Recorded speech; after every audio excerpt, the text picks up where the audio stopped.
Hey everyone, Nate, Outside Cleaners, Cape Cod. Just a quick video to address a common question. What's the difference between power washing and soft washing? In a nutshell, power washing relies heavily upon water pressure to clean a surface, and soft washing relies primarily upon chemicals. Is one better than the other?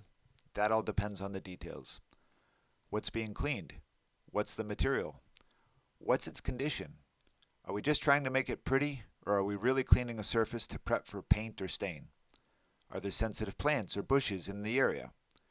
Does the homeowner have chemical allergies? These details make a difference. Here on Cape Cod, we hear horror stories about both types of cleaning.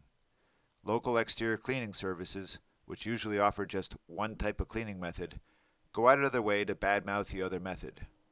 That method will damage your siding. That method will kill your plants, and on and on.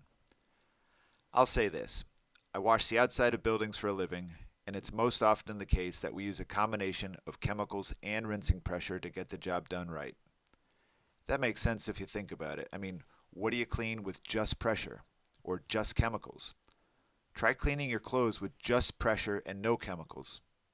Or try washing your hands with just chemicals but no scrubbing. Well, that might get you by in rare occasions.